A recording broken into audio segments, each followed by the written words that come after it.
साथियों नमस्कार, स्वागत है आपका एक और इस नई वीडियो में। और आप देख रहे हैं big India TV.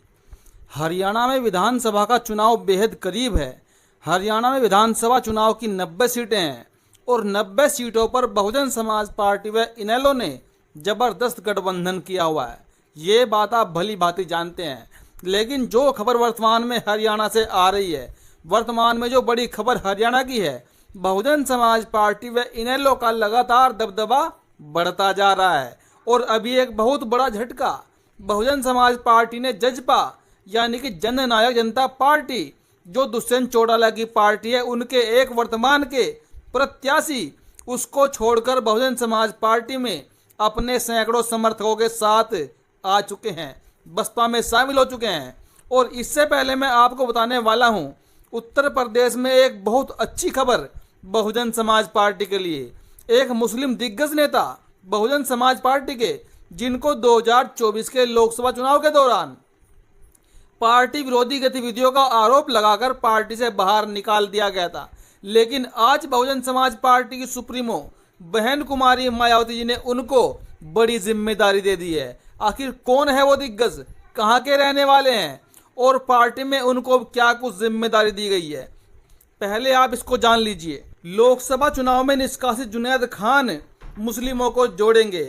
Kanpur Baspa supremo Mayawati के निर्देश पर पार्टी ने जुनैद खान को भोगनीपुर विधानसभा क्षेत्र से बाहर किया था। हालांकि अब उन्हें कानपुर देहात में मुस्लिम वर्ग को जोड़ने की जिम्मेदारी दी गई है। मैं आपको बता दूं, जो जुनैद खान है, यह बहुजन समाज पार्टी एक कद्दावर नेता है और एक बार ये बहुजन समाज पार्टी से विधानसभा का चुनाव भी लड़ चुके हैं। बहुजन समाज पार्टी की सुप्रीमो मायावती के निर्देश पर 2024 में कानपुर जिला अध्यक्ष ज्ञानचंद्र संखरवार ने भोगनीपुर विधानसभा क्षेत्र से पार्टी टिकट पर चुनाव लड़े जुनैद खान को संगठन विरोधी गतिविधियों के चलते बाहर कर दिया था। पार्टी ने रिपोर्ट दी थी कि लोकसभा चुनाव में जुनैद खान की गतिविधियां संगठन के हित में नहीं है। बसपा के शीर्ष नेतृत्व ने जुनैद को अब कानपुर देहात में मुस्लिम वर्ग को जोड़ने की जिम्मेदारी सौंपी है। बसपा जिला संगठन के पदाधिकारियों ने दबी जुबान में बताया कि जुनैद पार्टी में कब शामिल हुए, इसकी जानकारी नहीं है। शुक्रवार को बसपा संगठन का जारी हुआ नई संरचना में जुनैद खान को मुस्लिम वर्ग को पार्टी से जोड़ने का दायित्व दिया गया है। जुनैद खान के साथ 2 और अन्य लोगों को भी लगाया गया है। इसकी पुष्टि बसपा पदाधिकारियों ने कर दी है। साथियों, बहुजन समाज पार्टी के दिग्गज नेता जुनैद खान, जो भोगनीपुर विधानसभा सीट से चुनाव भी लड़ चुके हैं विधानसभा का, लेकिन 2024 के लोकसभा चुनाव में उनको पार्टी से बाहर कर दिया गया था। लेकिन अब बहन कुमारी मायावती ने खुद उनको बुलाकर भोगनीपुर विधानसभा क्षेत्र की जिम्मेदारी दोबारा सौंप दी है। लेकिन जुनैद खान ने इसके बीच में किसी और पार्टी से संपर्क भी नहीं किया, किसी और पार्टी में जाने का प्रयास भी नहीं किया।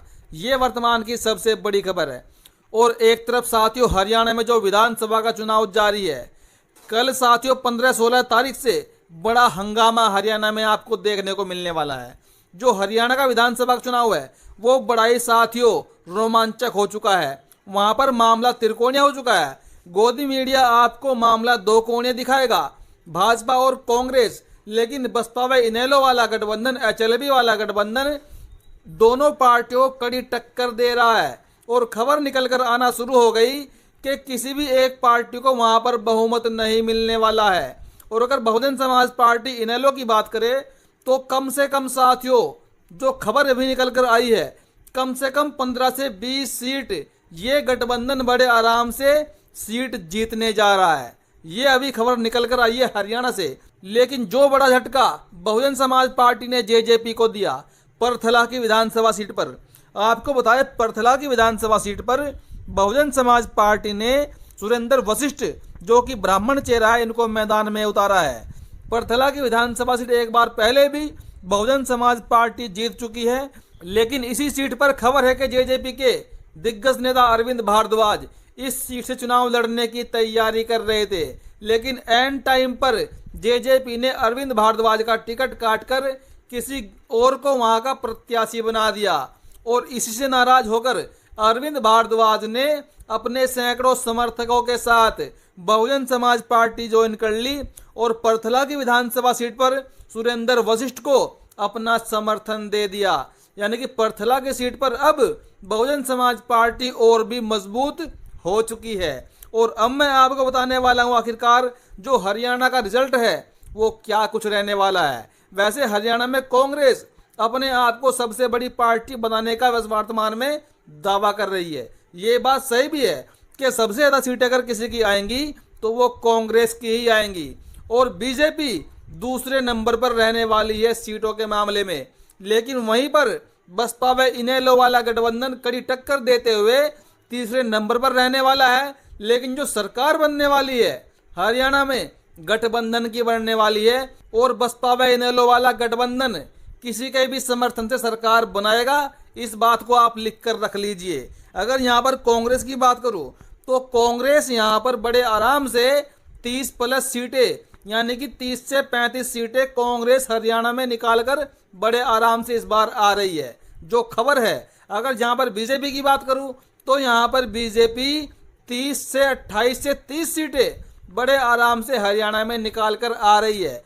तो वहीं पर साथियों अगर मैं बसपा इनेलो की बात करूं तो बसपा इनेलो 20 से 22 सीटें हरियाणा में इस बार बड़े आराम से निकाल कर आ रही है। और बाकी साथियों जो बचती हैं 15 से 20 सीटें, उन सीटों पर आम आदमी party, JJP, Arya Samaj party और कुछ निर्दलीय प्रत्याशियों की संख्या ज्यादा रहने वाली है क्योंकि निर्दलीय प्रत्याशी हरियाणा में पहले भी काफी सीटों पर चुनाव जीतते रहे हैं और लगभग एक बड़ा वोट बैंक 15 से 18% निर्दलियों के हिस्से में जाता रहा है। अगर बात करें जेजेपी और एसपी की तो इन दोनों पार्टियों का हरियाणा में खाता खुलना मुश्किल है। खबर निकल कर आ रही है कि इनको मुश्किल से दोनों को एक सीट